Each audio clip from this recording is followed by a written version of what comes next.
Professora Dora, não há dúvida de que é difícil essa identificação numa sala com 40 alunos, jovens ou adolescentes. E uma outra questão muito séria, em função dessa falta de identificação, é a medicação, os medicamentos que estão sendo empregados. Queria que você falasse um pouquinho disso. Recentemente, né, nos últimos anos, a gente vem ouvindo, e muitas vezes até a própria mídia tem divulgado isso, né? A questão de medicar as crianças por conta de considerá-las hiperativas. E às vezes o próprio professor, e na minha maneira de ver, com pouco conhecimento de causa, indica aos pais que essa ou aquela criança precisa aí de uma intervenção, às vezes medicamentosa, e indica que procure um médico, enfim.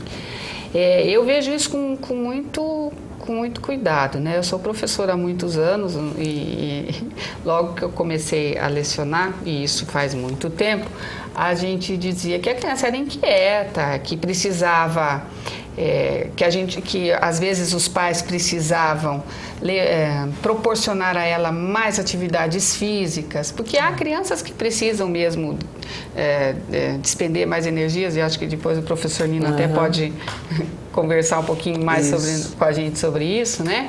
E, enfim, agora o que a gente tem percebido é que quando entra a medicação, muda, e na minha maneira de enxergar, de uma maneira muito preocupante, muda aquela criança. Então, aquela criança que tinha um brilho no olhar, que participava da aula, que às vezes até incomodava, porque falava muito, porque tinha muita energia, ela começa a ficar apática, né? Às vezes, entre professores, a gente costuma dizer assim, a tal da droga da obediência. O menino começa a obedecer, mas a que custo, a que preço? E eu fico muito preocupada com isso e percebo que essas crianças, talvez daqui a algum tempo, venham a ter problemas relacionados a esse tipo de medicação. Mas acho que sobre isso o professor Nino pode... O senhor Nino que vai nos esclarecer. Realmente, é um assunto que preocupa, e nos atendimentos o que a gente observa é que há vários fatores envolvidos. Primeiro, o mundo ficou muito rápido para essa criança. Hoje, quando ele ligou o computador, demorou 15, 20 segundos, 30 segundos para entrar no ar o computador dele, ele já começa a esbravejar, está demorando, tal. É uma outra geração. Nós tínhamos paciência, eu, por exemplo, quando nós falamos em telefone, eu sou da época que você chamava telefonista, a telefonista ligava para outra casa. Para o exterior, era uma ligação que a telefonista falava, amanhã às 2h da tarde completa a sua ligação. Eu sou dessa época. E hoje é tudo muito rápido. Tudo muito rápido. Então a criança incorporou esse sentido de velocidade. Esse é um fator. O segundo fator é que o número de filhos diminuiu muito. Então ele não tem muitas vezes com quem conversar. E ele passa muito tempo na frente da televisão recebendo muitas informações.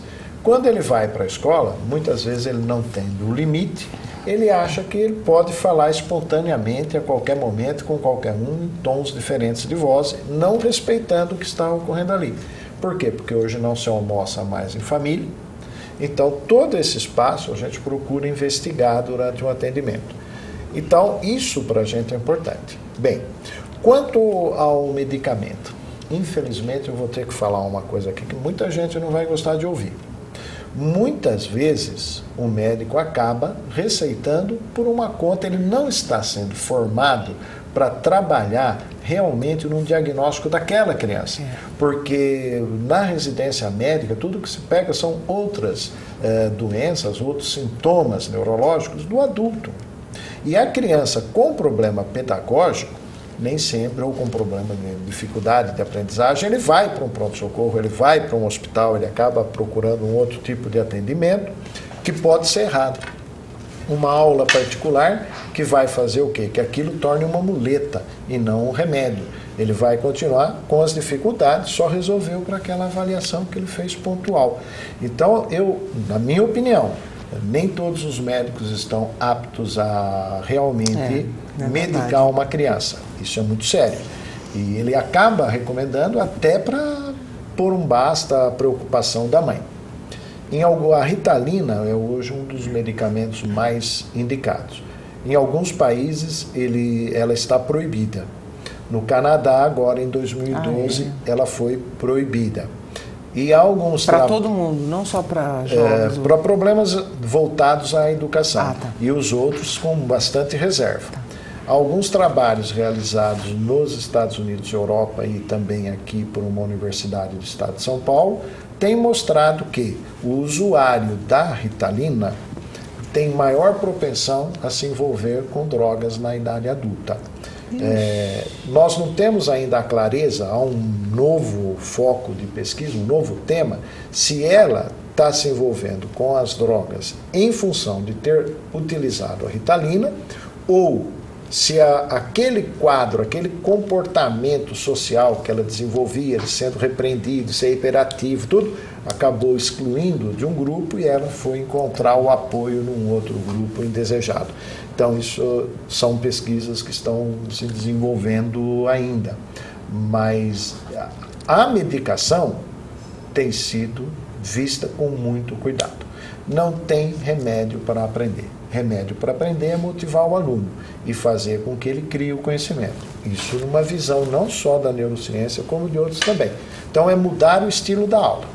Fazer com que ele se envolva, fazer uma aula dinâmica. Tem um momento, uma das minhas falas que eu tenho, que é a avaliação não formal. Então, hoje é muito moderno você usar o teatro, usar a criatividade do aluno para que ele demonstre o seu saber, ele venha produzir o seu saber. Isso é bastante importante. Não há medicação que vá fazer o indivíduo aprender de hoje para amanhã. Não é? Quando a gente era jovem, tomava um remédio todo final de ano lá, mas isso não adianta nada, são paliativos. Comeu bem, dormiu bem, pronto, tá pronto. É feliz? Não tem mais o que fazer, vai aprender. Se estiver motivado, motivação é fundamental. Essa questão do sono no adolescente é uma coisa importante, né? Eu trabalhei com adolescente durante muitos anos, acho que uns 20 anos mais ou menos, dando aula para adolescentes, e o que a gente percebia é que eles estão dormindo cada vez mais tarde, por conta da televisão, por conta do computador, por conta dos jogos, enfim. E a família não tem muito controle, falta o não de novo, agora é a hora do repouso. E a gente sabe que uma criança, uma adolescente que dorme um tempo diminuído, tem sua atenção diminuída, também, tem, né, sua capacidade de aprendizagem prejudicada, não é? E vai para a escola sonado ou vai irritado e vai irritar, né? Uhum. Grande parte da memória se consolida durante o sono. Então, a grande parte da formação das moléculas, do seu aprendizado, tudo ocorre durante o período de sono. E realmente o computador e a televisão está fazendo com que ele durma mais tarde e menos. Não é? Nós já temos um problema no Brasil que a escola começa muito cedo. Tem aula que começa às 7h10 da manhã e você tira a criança no melhor momento. Nós temos aqui em outras cidades, escolas em cidades vizinhas ou distantes, que o aluno acaba acordando 6 da manhã, pouquinho antes, para fazer todo aquele trajeto com a van até chegar na escola. Isso dificulta. Então, o sono, ele consolida a memória. E isso é muito fácil. A hora que eu dormi, eu fechei o olho, a minha área da visão está trabalhando um pouquinho menos, não estou recebendo estímulo visual. O ruído no noturno, ele é menor. Então, a área da audição diminuiu a sua atuação também. A área sensitiva, sinestésica, diminuiu porque eu também não estou recebendo muitos estímulos. É um momento que o cérebro se rearranja.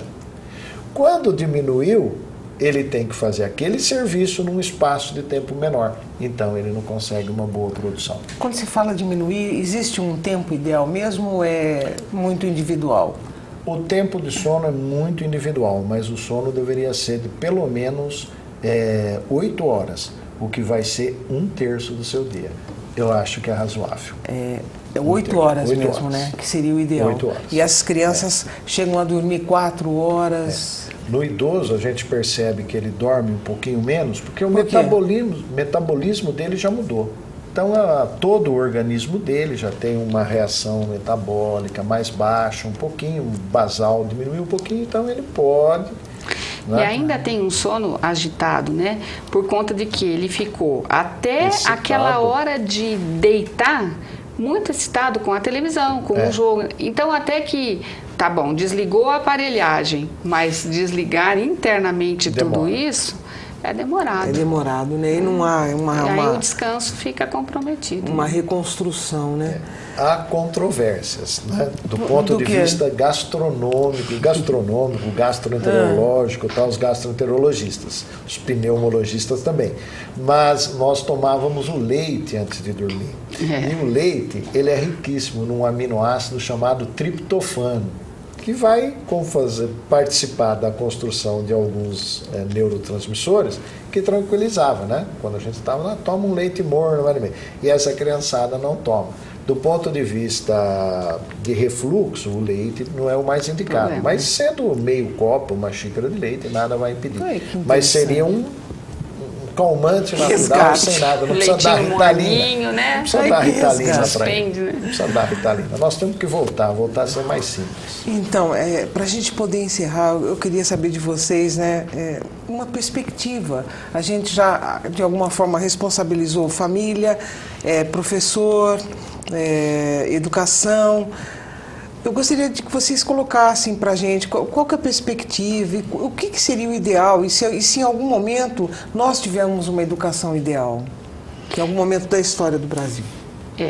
Eu penso que a gente sempre luta pelo ideal, né?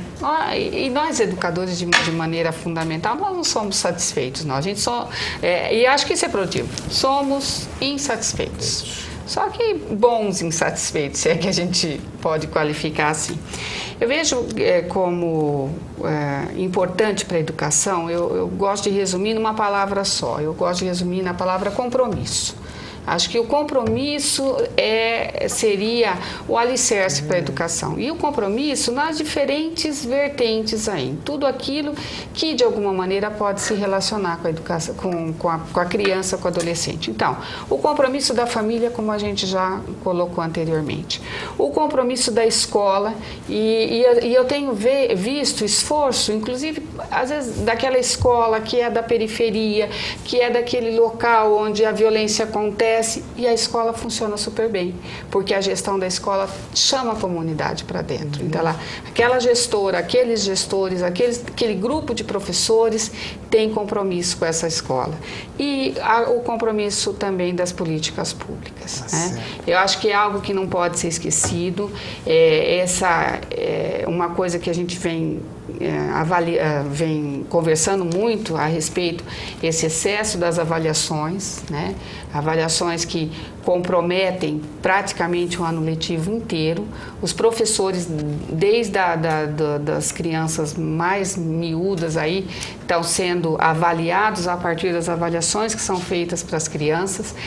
O que a gente tem visto de maneira muito triste nas escolas é que são feitos simulados para as crianças. Imagine vocês, se a gente já recriminava os simulados dos cursinhos, agora a gente tem os simulados para a turma de terceiro ano, ou seja, para crianças de 8 anos, porque depois vem a prova A, a prova B, a prova C, que vai avaliar, e se a escola for mal avaliada, não vem o bônus, não vem recompensa, etc, etc. Então, a questão das políticas públicas tem que ser pensadas, e tem que ser pensadas no âmbito do interior da escola. O que é que as escolas estão precisando? E, de novo, vem aquela comparação. Não é bonificar quem está bom. Quem está bom, está bom.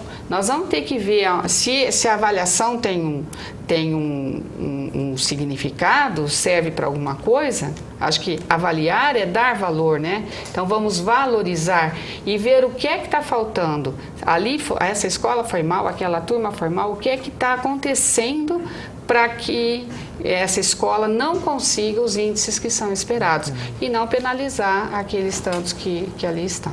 Tá certo, professor Nino. Olha, eu acho que eu não tenho muito o que falar. A Dora expôs maravilhosamente. Eu acho que a palavra é uma, é compromisso. Compromisso de todos. Começamos em casa, compromisso da escola, compromisso do aluno para com a escola. E deixar de fazer promessas políticas para enganar, né? Sabe? Então, o governo precisa se comprometer com a escola mesmo. e fazer avaliação quando era necessário ser feita. E avaliar, porque com a avaliação nós podemos crescer, não é para penalizar. Eu acho que a palavra é o que a Dora colocou, compromisso. Isso. Compromisso de todos, tá? Porque é o futuro. Sem isso, sem educação, não tem futuro. E o que muitas vezes esperam é que não tenha educação para continuar no governo com políticas de um povo dominado. Então, eu acho que é compromisso de todos. Tá certo. Professor Nino, professora Dora, agradeço a participação e contribuição de vocês para a realização do programa. Obrigado. Também agradecemos a oportunidade. Obrigada mesmo. E a gente vai ficando por aqui. Até o nosso próximo encontro. Até lá!